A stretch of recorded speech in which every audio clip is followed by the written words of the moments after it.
Merhaba arkadaşlar. Bugün sizlerle birlikte şemse motifini inceleyeceğiz. Şems, Arapçada güneş manasına gelir. Güneşin tesip sanatına uyarlanmış halinin, bezenmiş halinin, stilize edilmiş halinin çizimidir aslında. Genelde sayfa başlıklarında görülür tesibi şemsenin. Kapılı süslemelerinde, en belirgin aklınıza gelebilecek olan da, daha doğrusu benim aklıma gelen de camilerin tavan göbeklerini anımsayın. Tavanda bu büyük avizelerin üstünde kocaman yüz yuvarlak süslemeler olur. Kollarını yanlara açmış. Şemsedir bu çizimler. Biz de bugün şemsenin yuvarlak halini değil de beyzi formlara ulaştırılmış halini çizeceğiz. Beyzi form dediğimizde biraz daha elips biçiminde olan formlara deniyor.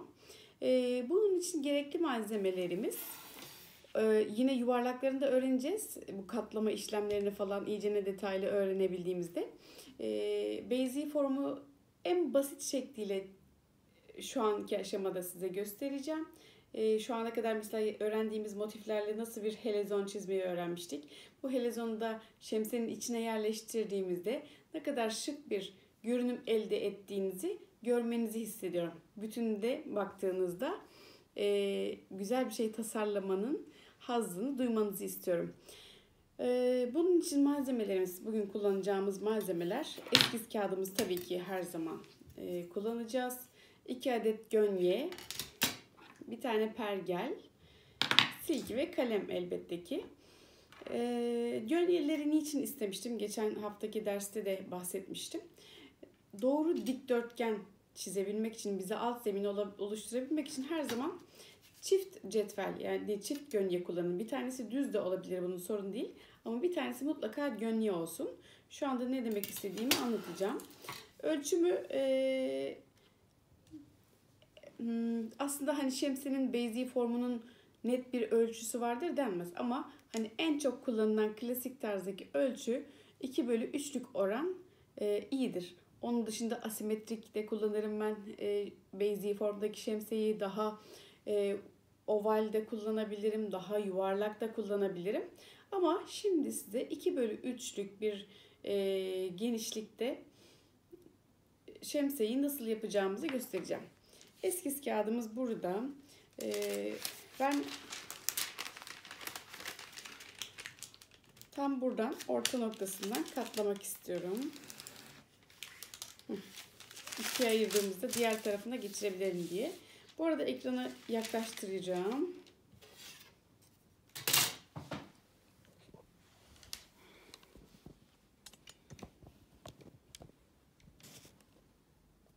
Olamaz. Çekmiyor mu bu? Çekiyormuş. Aman Allah'ım. Dedim boşa mı gitti? Ay.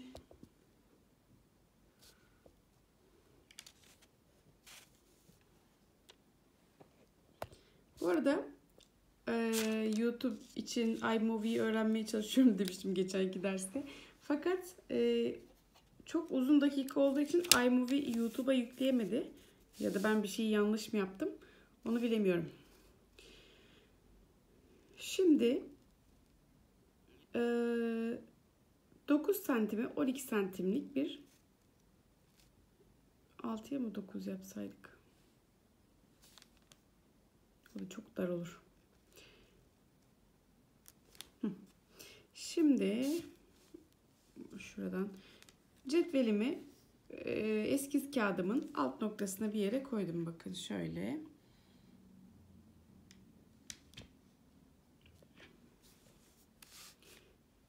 Diğer cetvelimi alıyorum.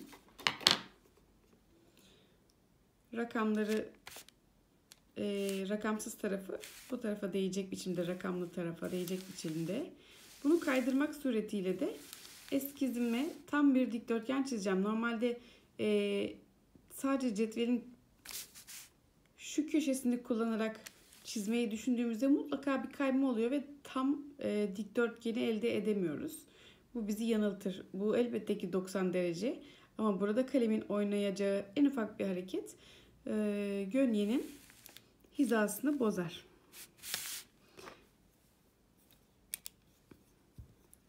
Buraya hemen sıfır noktasına bir çizgi çizdim. 9 noktasına bir çizgi çektim. Kalemimi nasıl kullanacağıma karar vermem de gerekiyor. Cetvel kullanırken kalemi dik mi tutacaksınız? Yoksa bu şekilde mi kullanıyorsunuz? Dışa doğru mu kullanıyorsunuz? Bir netleştirin. En ufak bir hareket, yani ileriye geri yapacağınız hareket de sizin gönyenizi düzgün dikdörtgen ya da kare elde etmenizi engelleyecektir.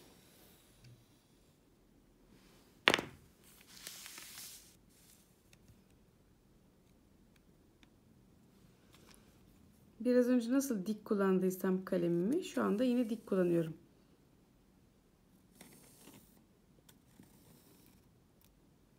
Tam 12'den işaretliyorum.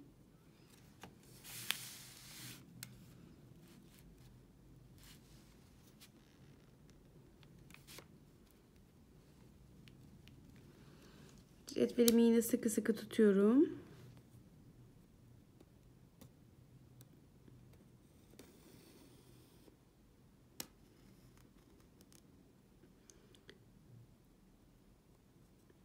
Ekranda küçük görünsün diye küçük gönye aldım.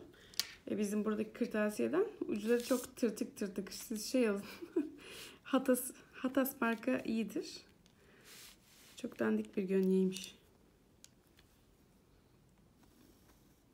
Benim diğerleri büyük büyük, çok büyükler. Evet, şimdi bu iki noktayı ölçtüğümde bakın ölçüm tam. Şöyle göstereyim.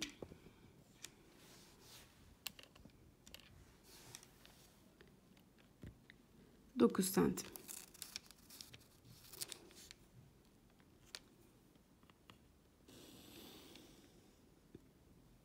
Ay, 12 santimden çizdik, özür dilerim. Ama eni 9 santim yani. Tam gelmiş. Evet. Şimdi bu küçük dikdörtgenimin orta noktalarını bulmak için hem bu yana katlayacağım hem de diğer tarafa katlayacağım.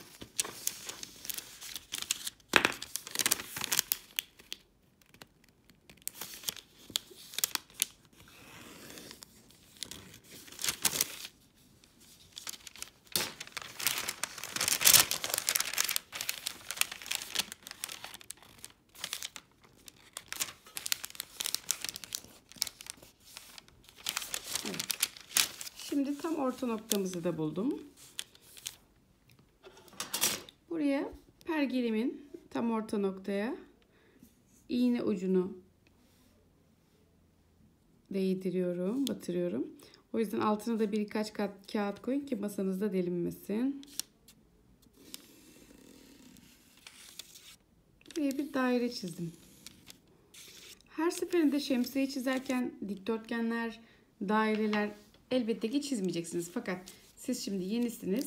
Eliniz alışana kadar bu doğru çizimi yapmak için kullanabilirsiniz. Burada bir yuvarlağımız oldu bizim. Bu yuvarlağın etrafından dikdörtgenin yukarısına doğru bir küçük üçgencik daha çizdim. Bir tarafını yapmamız yeterli çünkü bu simetrik bir görünüm olacağından sadece dörtte birini ayarlamam yeterli. Bu tarafa katlayarak geçireceğim. Diğer taraflara da aynı şekilde katlayarak geçireceğim desenimi. Şimdi dış taraftan dendanlarını yerleştirmeye başlıyorum. Dendanları eğer şemsiyenin dar olmasını istiyorsanız içeriden yerleştirebilirsiniz. Daha geniş görünmesini istiyorsanız dışarıdan da yerleştirebilirsiniz. Dışarıdan gidelim. İçine rahat rahat desenimizi yerleştirelim. Şu tarafı da çiziyor gibi yapayım. Ne büyüklükte bir dendan isteyeceğime kısmen karar vereyim.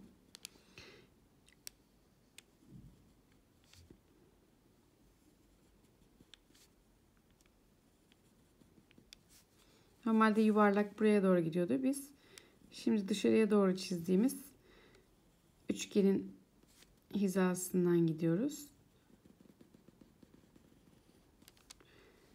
Bu kısmı da bu şekilde yukarıya doğru uzattım. Diğer taraflara çizmiyorum. Onları katlayarak geçeceğiz. Bakıyorum burada bir dengesizlik var mı diye. Tekrar deseni düzeltirken arkasından da düzeltebiliriz.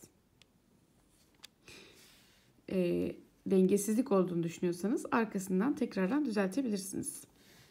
Şimdi önce buranın etrafını komple bir katlayalım.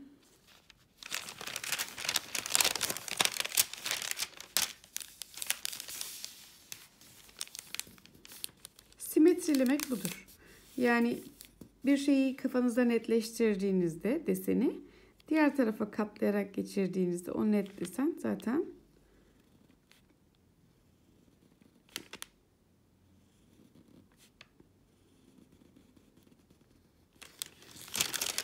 güzel biçimiyle geçecektir. Şimdi diğer tarafa katlıyorum.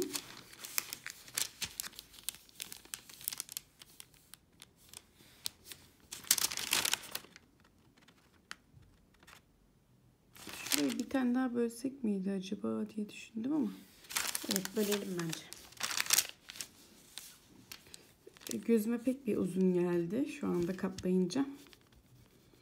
Sildim. Üçgenimiz böyleydi ya. Deneyelim bakalım. Evet, böyle daha güzel oldu. Hemen diğer tarafı da düzeltelim.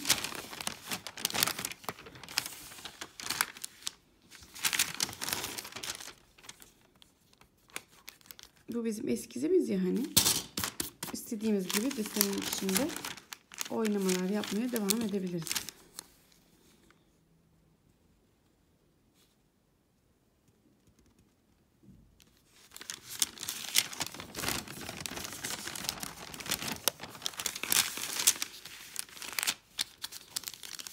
Deseni diğer tarafa katladım. Şemsiyenin dış formunu öteki tarafa da geçiriyorum.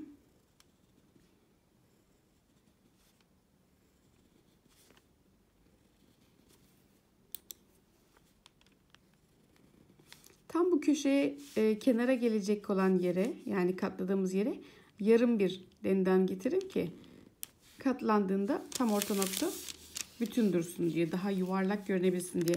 Eğer şuradan başlamış olsaydım biraz daha yanlar düz formda gibi dururdu.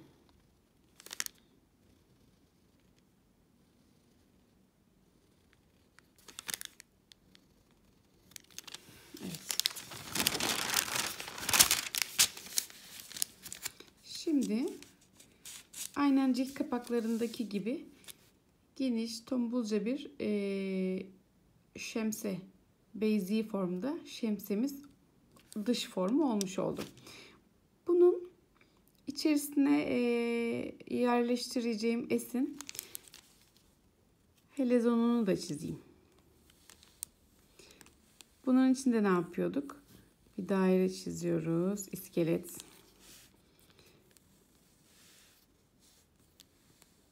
Sonra bir iskelet daha. Sonra bunu tam bir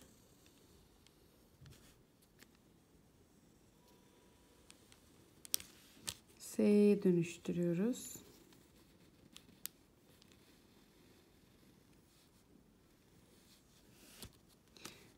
Sonra yerleştirmek istediğimiz hatayilerin yerlerini ayarlıyoruz.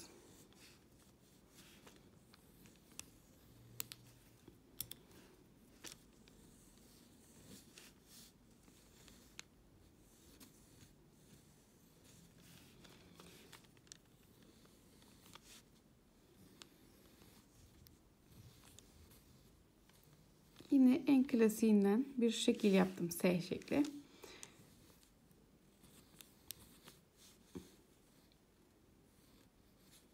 Boşluklarımı doldurayım.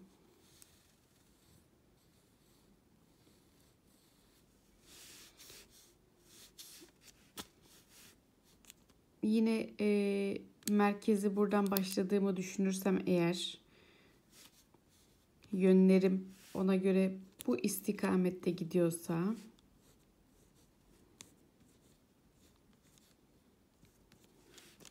benim şuradan bir sap çıkıp buradaki boşluğumu da güzelce doldurmaya olanağım var demektir.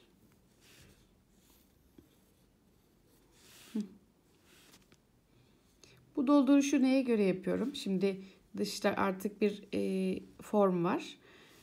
İçine yerleştirdiğim hatayilerin şu uzaklıklarının kısmen hani her tarafıyla uyumlu olmasını sağlıyorum. Mesela yaprağı dışarıya doğru uzattım ama çok da buraya değdirmedim ya da çok da içeride bırakmadım.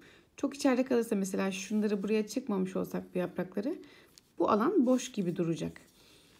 Güzel bir dolgunluk istiyoruz biz de. Bu sebeple de burayı doldurmuş oldum. Şimdi nasıl, bak burada bir boşluk görüyorsunuz değil mi? Bu boşluğumuzu da buradaki dağıttığımız hatayı ve yaprak oranınca bir şeye ihtiyacı var. Bunu doldurabiliyoruz. Buraya da bir hatayı kullandım. Ya da yaprak kullanın. Bu sizin deseniniz.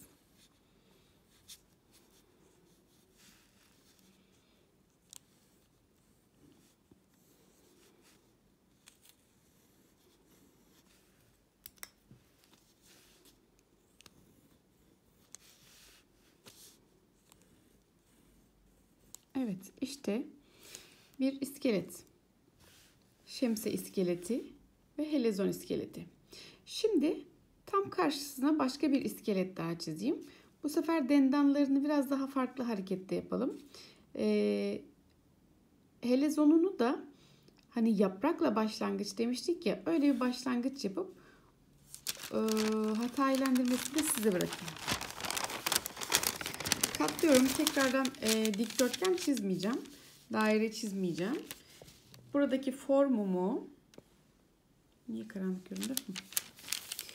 Buradaki formumu dendanını biraz daha farklı kullanarak size bir alternatif sunmak istiyorum.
Daha kalın bir dış hareket.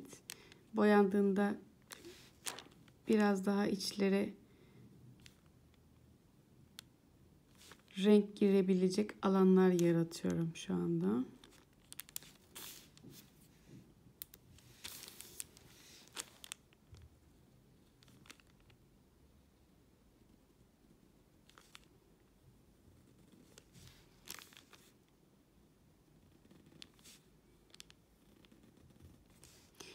Ve dışlarına da biz bu şemsiyelerin küçük kuzuluklar ekleriz. Bir de kuzuluk ekleyelim. Mesela şu alanı altına boyadık diyelim. İçteki rengin kontürünü sadece uzaktan çizilmiş bir çizgisini buraya veririz. Buna biz kuzuluk diyoruz.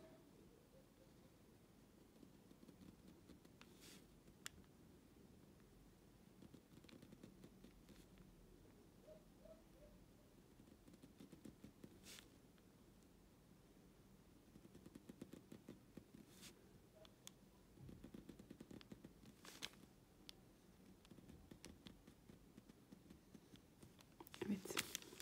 Ve küçük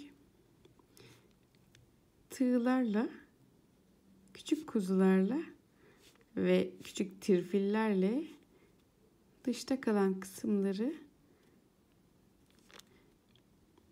desenden, o içerideki yoğun desen görünümünden yavaş yavaş gözü ayırabilmek için kullandığımız detaylar.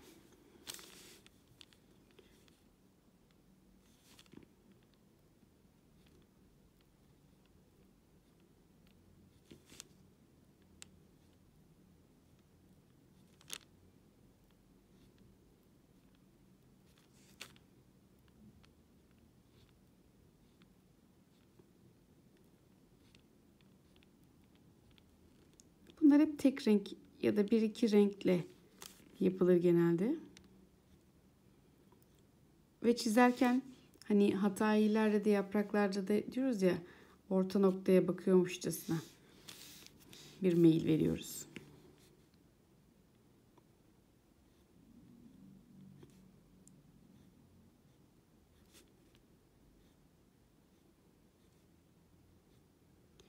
Küçük kuzularını da ekledim.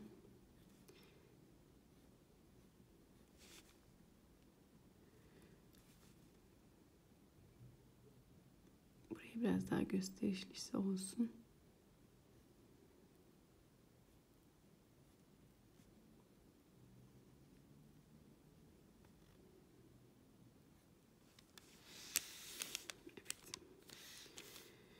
Şimdi diğer taraflara geçirelim deseni.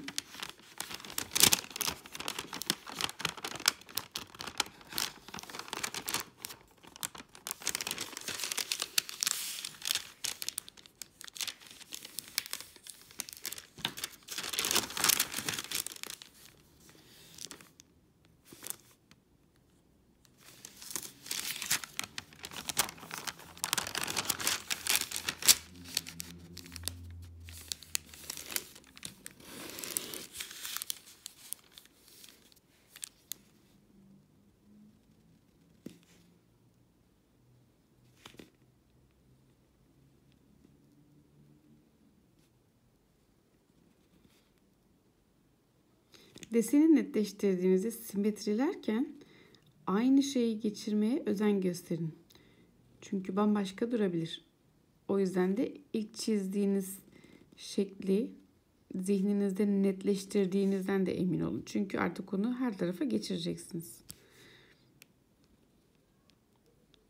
İçine şu anda asimetrik bir desen çiziyoruz. S çiziyoruz ama daha sonra bunları da simetrikleştireceğiz. 1/2 şemse, 1/4 şemse, 1/8, 1/16. Hepsini sırasıyla çalışacağız.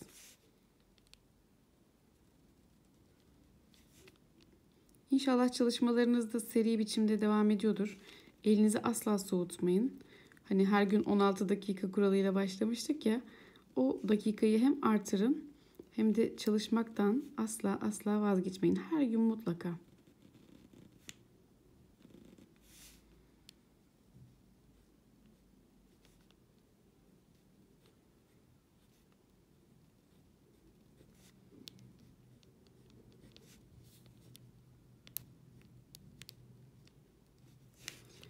Orta noktaya sonra bakacağım. Şimdi bıraktım yarıda.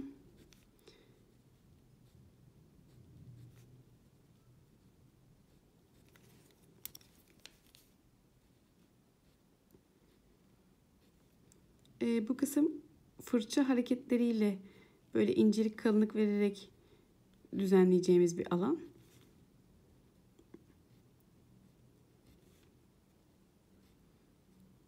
Daha büyük tığlar yapıldığında, bunların büyük haline tığ deniyor.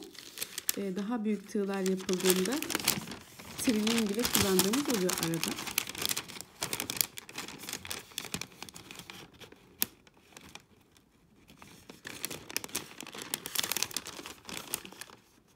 Tabii.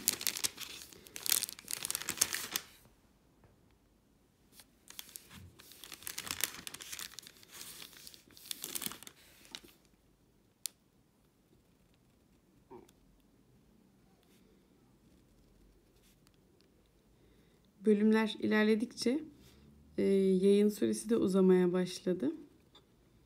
Bir yandan gözüm dakikada.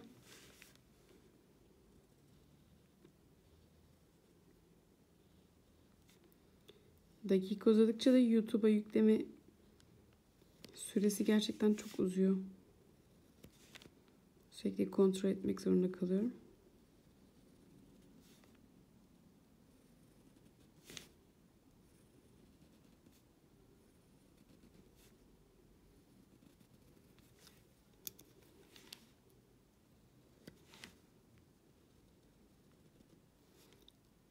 Çocukların izlediği YouTuber'ların programlarında uzun uzun şeyler var, videolar. Nasıl onları hani her gün düzenli olarak insanlar sürekli olarak yükleyebiliyorlar bilmiyorum. Çok uzun videolar var. Benim videolarım o kadar uzun bile değil. Yani şu ana kadar en fazla 30 dakikalık falan çektim herhalde. Ama yani 24 saate yaklaşıyor neredeyse yüklenmesi. Bir bilgisi olan varsa, ben mi bir şeyi yanlış yapıyorum, daha hızlı yüklemek için ne yapabilirim? Bilgilendirirseniz sevinirim.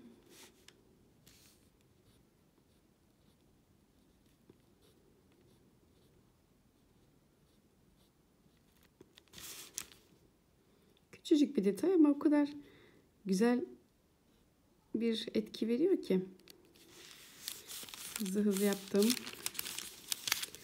Siz biraz daha yavaş yavaş daha özenli yapmaya çalışın. Bitsin diye.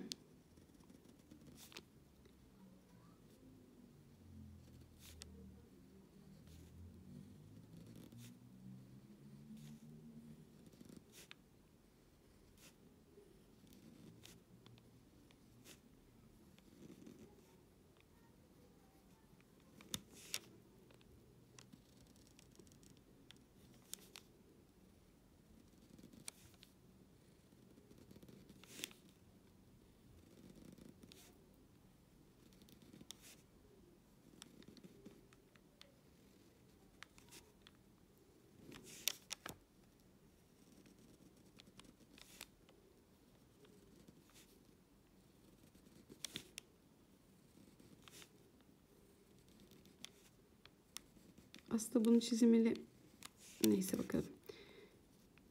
Bitmiş halini koymuş olsam da olabilirdi. Nasıl olsa 1/4'ünü göstermiştim. Hani geri kalanı rutin çizimi olduğundan dolayı bazı zamanlarda öyle yapayım.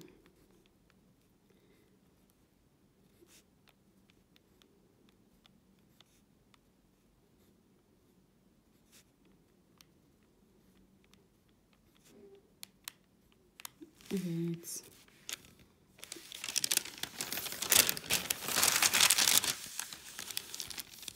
Evet, şimdi bir şemsiyemizin iç görünümü.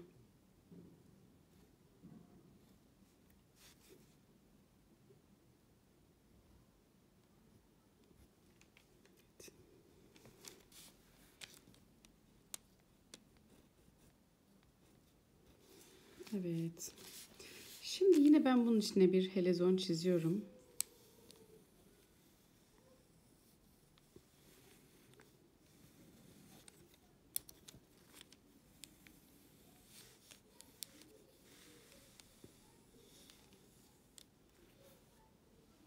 Bu seferki S şeklinde yaprakla başlayacaktım. Yaprakla başlangıcın nasıl olduğunu göstermek için. Klasik S olmasın. Bu seferki de farklı olsun. Bunun çizilmiş halini de sonra size gösteririm. İçini siz yerleştirmeye çalışın. Şu alttaki çizgiler kafanızı karıştırmasın diye arkasını çevireyim.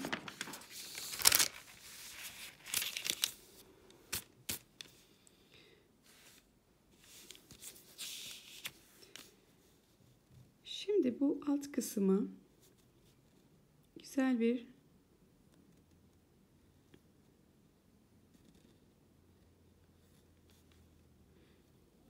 yaprak başlangıcı yapalım.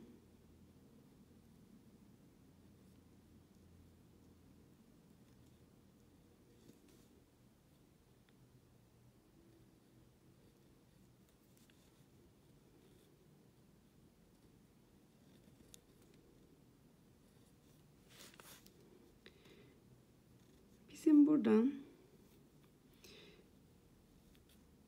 bir helezonumuz başlasın. Bir tarafa çıkalım, şöyle çıkalım.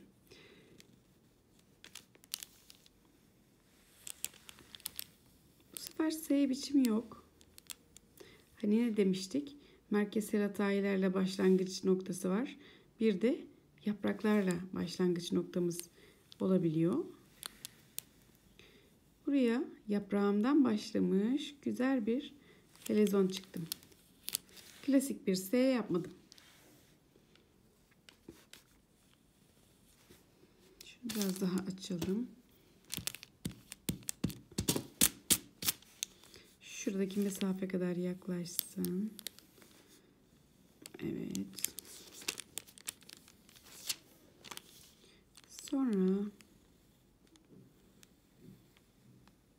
şöyle bir hareketle yukarıya ulaşsın. Nerelerimde boşluk kaldı? Şurada boşluk kaldı. Ve şu kısımda ve şu kısımda. Bu helezonumu biraz daha küçük motiflerle bezeyeceğim.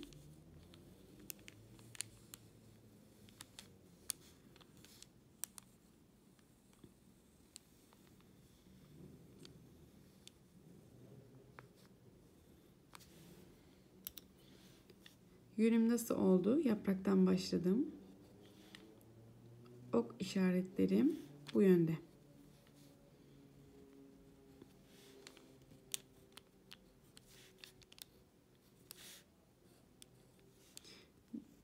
İçine kullanacağım bütün hataylarda yine o yönde olacak. Merkezsel hatayı da kullanabilirim elbette ki. Bu yönde giden bir helezonda nasıl bir öncekinde ayrılan bir helezonun ne yana baktığını göstermiştim. Mesela burada bir hatayı kullandık diyelim. O da bu tarafa bakıyor. Bu tarafa bakar. Bu da bu tarafa bakar. Yani ok işaret yönü bu tarafadır. Bundan ayrılan bir dal yine bu tarafa gider.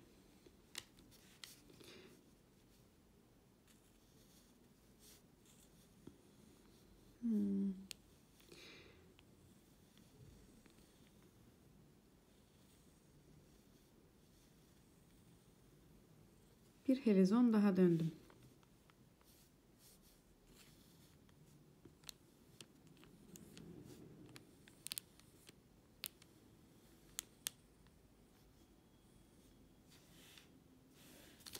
Bu güzel olmadı.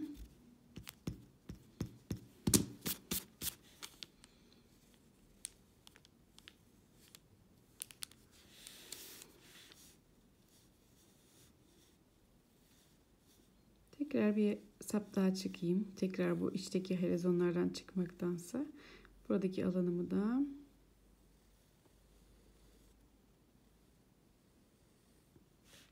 bu şekilde dolduralım.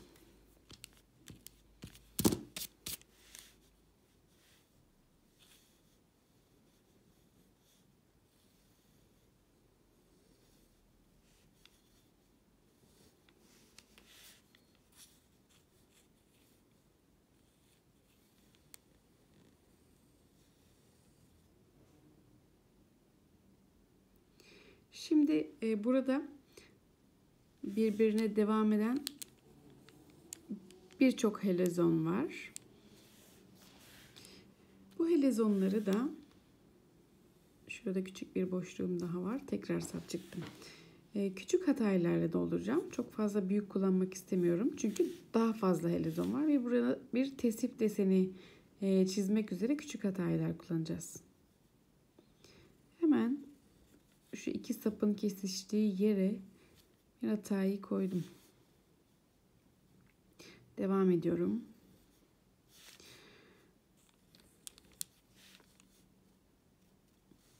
Belli aralıklarla koyuyorum. Birbirine kesişen sapların üzerinden de geçecek. Onları da hesap etmeye çalışıyorum. Beğenmediğimiz bir şey olursa da yine yerini değiştiririz, oynarız.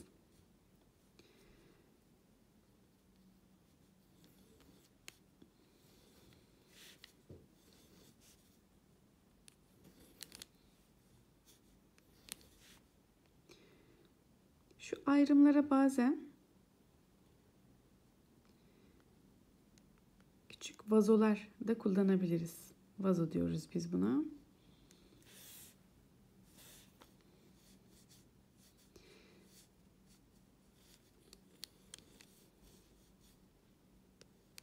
Küçük kalpler, kenetler.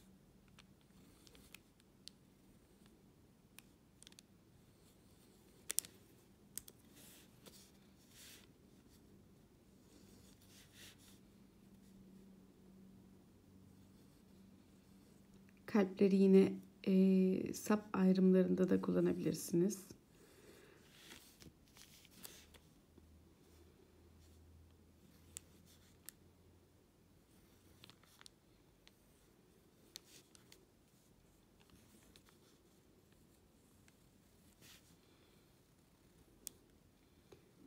Şuraya küçük bir yaprak çıkalım.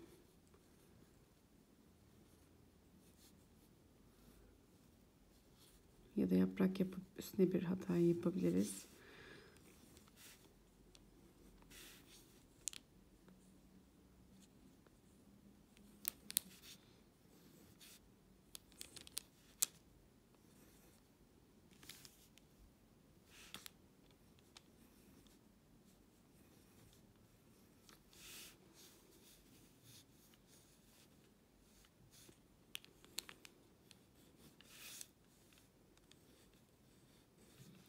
Gördüğüm boşluklara göre yapacağım şeyleri de hayal ediyorum.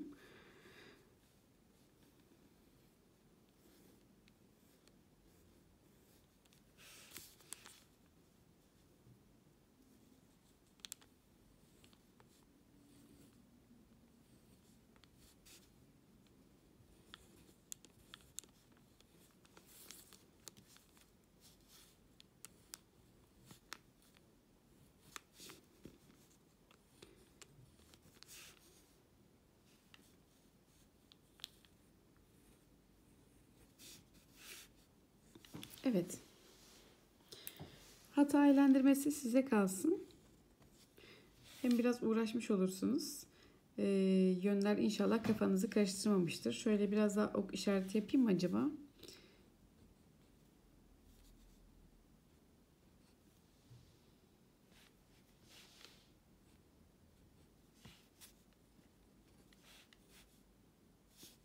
Ana hattımız, ilk başlangıç noktamız buydu bakın.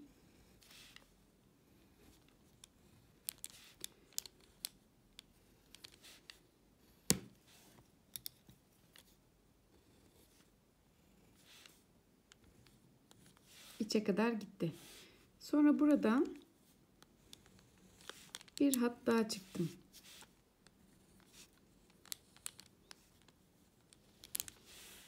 Bu hatları nasıl yapıyorduk? Hep devam eden helezonların üzerinden gidiyoruz. Bu helezon böyle döndü. Böyle de dönebiliyorum. Buradaki birçok hareket de bu şekilde. Neden bu şekilde yaptım? Çünkü çok geniş alanda döndüğümüzde sürekli birbirinden çıktığım saplar biraz daha böyle rutin görünecek. Bu rutinliği kırmak için de birbirinin içerisinden geçmiş, kendi içinde de desenler oluşturmuş helezonlar elde etmiş oluyorum.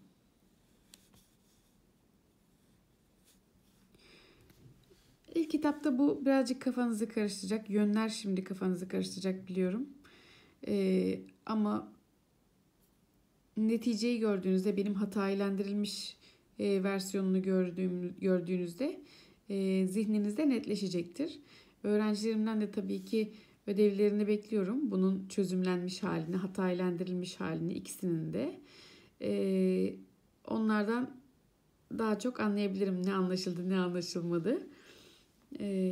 Bugünkü ödevimizde şemsiye çizimi, dış formu, içerisine oluşturacağımız yaprak başlangıcı,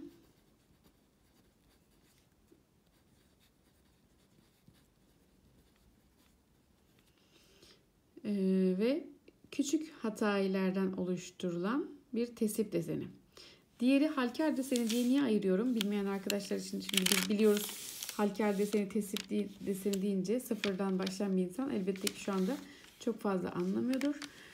Halker deseni biraz daha hani büyük büyük çizdiğimiz hataylar tesibin içerisinde çok fazla kullanılmaz. Nadiren hani bir yeri görsellerini baskınlaştırmak için tercih edildiyse büyük hatayı kullanılır. Ama halker sulu altınla yapılan bir çalışmadır. Daha iri bir motiftir.